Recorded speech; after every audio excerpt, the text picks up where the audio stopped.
안녕하세요. 오늘 저희가 함께 깊이 살펴볼 자료는요. 존 스토트의 복음전도, 동기와 방법입니다. 네, IBP에서 나온 소책자 시리즈 중 하나죠. 맞아요. 기독교 신앙을 다른 사람에게 전하는 것, 그러니까 복음전도의 아주 근본적인 이유, 왜 해야 하는지, 그리고 또 어떻게 해야 하는지 그 방법에 대한 책입니다. 그렇죠. 보통 무엇을 전할까에 집중하기 쉬운데 이 책은 왜, 그리고 어떻게에 더 초점을 맞추고 있어요. 네. 그래서 혹시 신앙의 본질이나 그걸 나누는 방식에 대해 고민해 보신 적 있다면 이 책에서 제시하는 관점들이 꽤 흥미롭게 다가올 수 있을 겁니다.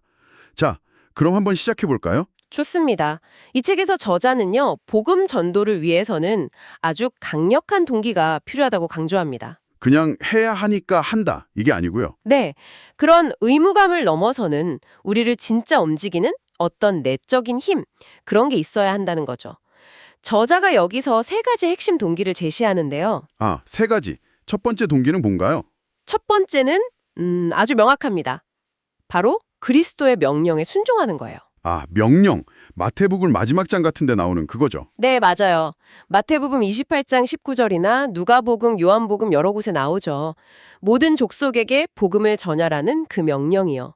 이게 뭐 특정 그룹에게만 주어진 게 아니라 모든 그리스도인에게 주신 보편적의 명령이라고 저자는 해석합니다. 굉장히 강하게 이야기하네요.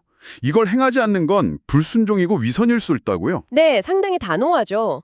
그만큼 중요하게 본다는 뜻일 겁니다. 그렇군요. 자, 그럼 두 번째 동기는 뭔가요? 두 번째는 사람들에 대한 사랑입니다. 사랑. 근데 이게 그냥 믿는 사람들끼리의 사랑은 아닐 것 같고 맞습니다. 여기서 중요한 건 비그리스도인들까지 포함한다는 점이에요. 스토트는 그들조차 그리스도께서 창조하셨고 또 여전히 당신의 소유로 여기시기 때문에 넓은 의미에서 그리스도의 백성이라고까지 묘사하거든요. 그렇게까지 보는군요. 네, 그래서 여기서 말하는 사랑은 요한일서 3장 17, 18절 말씀에 근거해서요.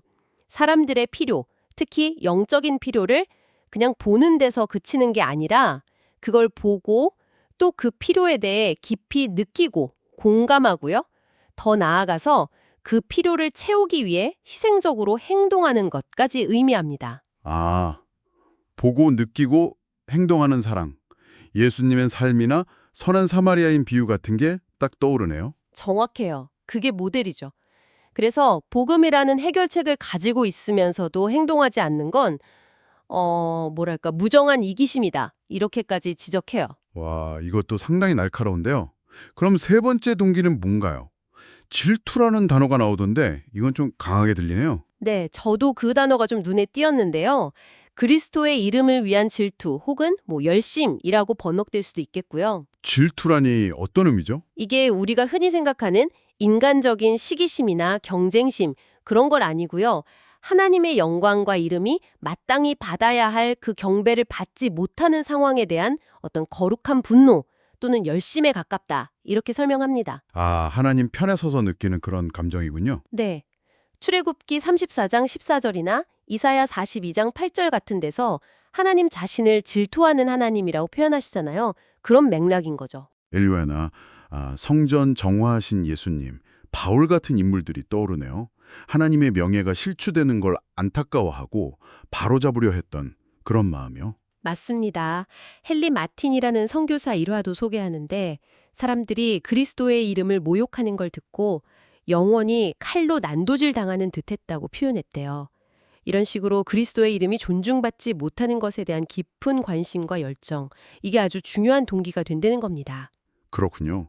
순종, 사랑, 그리고 하나님의 영광을 위한 열심. 동기는 알겠습니다. 그럼 이제 방법론으로 넘어가 볼까요? 어떻게 전해야 하는가? 네, 방법도 크게 두 가지를 제시합니다. 첫 번째는 사람들과의 활발한 교제예요. 사람들과의 교제. 네. 그리스도인들이 자기들끼리만 모여있는 그런 공동체에 움츠러들지 말고 세상 속으로 좀 더 적극적으로 들어가서 비그리스도인들과 교제해야 한다는 점을 강조합니다. 마치 예수님이 세리나 죄인들과 어울리셨던 것처럼요. 그렇죠. 누가복음 15장 1절 같은 말씀처럼요. 분리주의적인 태도, 예를 들면 바리새인들처럼요. 그런 태도를 버리고 그들의 삶 속으로 직접 들어가야 한다고 말합니다. 근데 이게 말처럼 쉽진 않을 것 같아요. 맞아요. 저자도 인정합니다. 이건 시간, 인내, 동정심, 그리고 때로는 희생 같은 많은 대가를 요구한다고 분명히 이야기해요. 그렇겠죠. 그럼 두 번째 방법은 뭔가요? 세상과의 교제만큼 중요한 게 또 있을 텐데요. 네, 바로 하나님과의 활발한 교제입니다. 아, 역시 그게 나오는군요. 네, 결국 복음 전도라는 게 뭐랄까 내가 경험한 그리스도를 증언하는 거잖아요. 그러니까 개인적인 신앙 체험이 필수적이라는 거죠. 그렇죠. 내가 먼저 맛본 게 있어야 남에게도 줄 수 있는 거니까요. 맞습니다. 요한복음 3장 11절이나 요한일서 1장 같은 데서도 우리가 아는 것을 말하고 본 것을 증언한다고 하잖아요.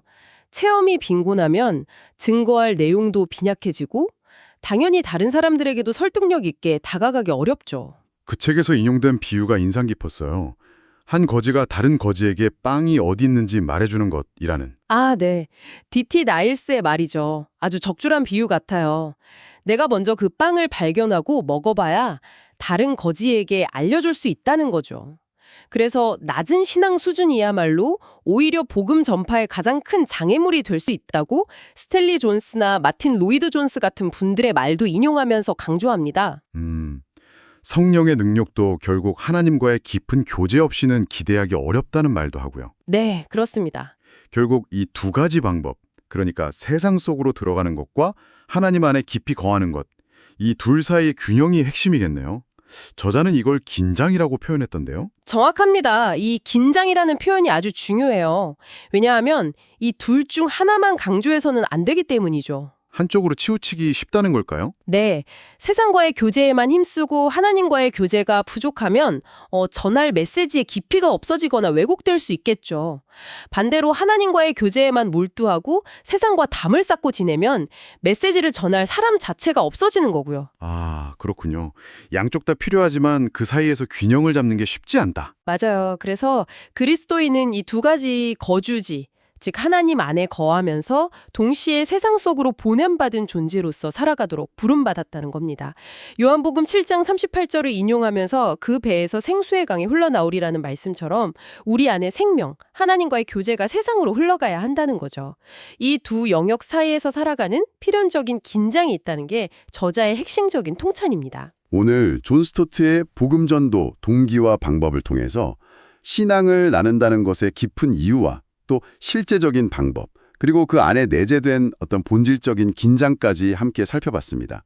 순종, 사랑, 그리고 하나님의 영광에 향한 열심이라는 동기, 또 세상과의 관계 맺음, 그리고 하나님과의 깊은 교제라는 이 방법 사이의 균형. 이런 관점들이 당신에게는 어떤 생각할 거리를 던져주나요? 저는 이게 꼭 기독교 신앙의 영역에만 국한되는 이야기는 아닐 수도 있겠다는 생각이 들었어요. 우리가 중요하다고 믿는 어떤 가치나 지식, 신념 같은 것들을 다른 사람과 나눌 때 그때도 비슷하게 적용해 볼 수 있지 않을까. 아, 그러네요. 네, 진정성 있게 다른 사람들과 관계를 맺는 것, 그리고 동시에 내 안에 확고한 중심, 어떤 내적인 확신을 가지는 것, 이 둘 사례의 균형점을 어떻게 찾아야 할까, 이런 질문을 던져볼 수 있을 것 같아요. 좋은 질문이네요. 당신이 소중하게 여기는 무언가를 다른 사람과 나눌 때 그 내면의 깊이와 외부적인 연결, 이 사이에서 혹시 가장 어렵게 느껴지는 지점은 무엇인가요? 오늘 이 내용을 들으시면서 한번 잠시 생각해 보시는 것도 좋겠습니다.